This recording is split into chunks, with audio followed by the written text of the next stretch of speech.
going to continue our study of solving equations, and we're going to do it with variables on both sides. So we're going to learn what to do with the variable on both sides, and then we have some special cases of an identity and of no solutions with these variables on both sides. So when solving equations, I've added more to it. We're going to get rid of parentheses. We're going to combine like terms. We're on the same side. We do exactly what it tells us to do. We're going to move variables to one side by adding and subtracting, and we're going to move numbers to the other side by adding and subtracting, and then we'll undo multiplication and division. So here's an example.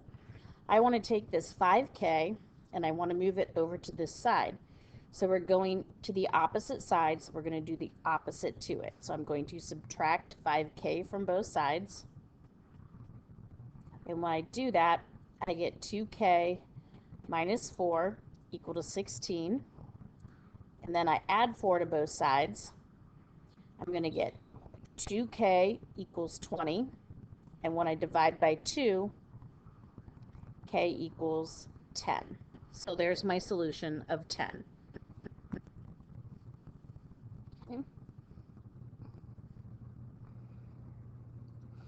Okay, now this time we've got parentheses, so I'm going to distribute my 2 first. So I'm going to distribute it here to here.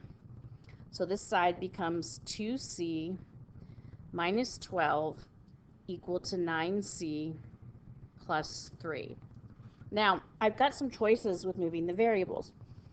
I can move this 2C over here, and then I won't have to worry about negative, right? So if I subtract 2C from both sides, I'm going to get negative 12 equals 7C plus 3. And then I would have to bring this 3 over to the other side. So we have variables on one side and numbers on the other. So that would give me negative 15 equals 7C. And if I divide by 7, I'm going to get negative 15 sevenths equals C. Now, if you wanted to, you could also subtract 9C from both sides to do the first thing. And you'll see that when we do that, we're going to get negative 7C minus 12 equals 3. And then I'm going to add 12 to both sides. I'm going to get negative C equals 15. And if I divide by negative 7, I'm going to get C equals negative 15 sevenths. So I got the same answer. I just went about it a different way. And I think sometimes when students are starting algebra, you guys are so used to teachers saying, do it this way, do it this way, do it this way. Well, there's other approaches or other ways to start. And I want you to be aware of that, and it's okay. Now I've got 2 things I want to distribute. And why don't you go ahead and try and solve this yourself and then pause the computer and check back when you're done. Okay, so hopefully you're back. I'm going to distribute my 3 first so that I get 6F plus 12. Then I'm going to distribute my 2 on the right side, and I'm going to get 6F minus 4. Okay, now let's move the F's to one side. So I'm going to subtract 6F because I always want to do the opposite when I'm taking it to the opposite side. But when you do that, 6 minus 6 is 0. And then, so that gives me 0F, or 12. And over here, I get 0F equals negative 4. Don't panic. The variables can disappear. And when they do, and I get this false statement like this, it means that there is no solution. Okay? This equation can't be solved. We can use this little 0 with a circle through it to mean no solution. Or we can use the braces, which I know you guys love to do, with nothing in it to show that there is no solution. All right, next example. Okay. Now this time, let's go ahead and distribute. So I'm going to distribute here. and I'm going to get 18a plus 6 minus 30 equals 6a minus 12. I have these on the same side, so that means I'm going to combine them first, so that I'm going to get 18a, and I'm going to do exactly what it says. 6 minus 30 is negative 24, and then I get 6a minus 12.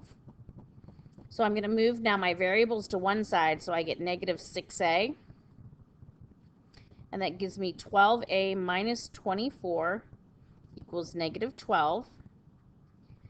I'm going to add 24 to both sides, and I'm going to get 12a equals 12.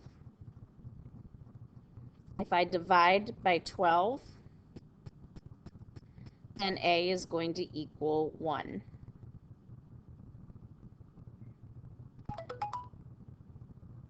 Okay.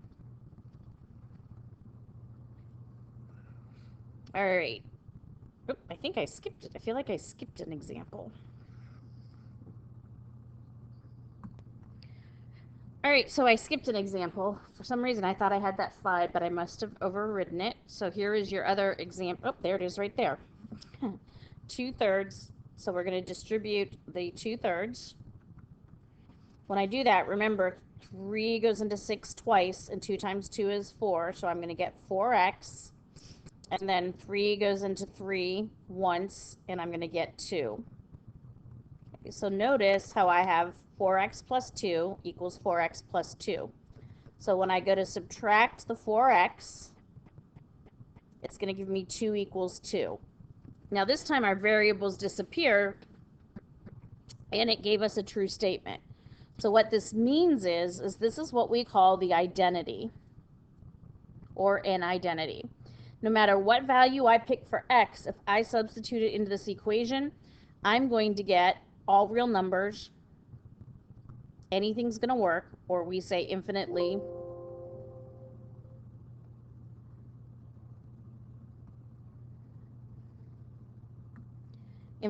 many solutions.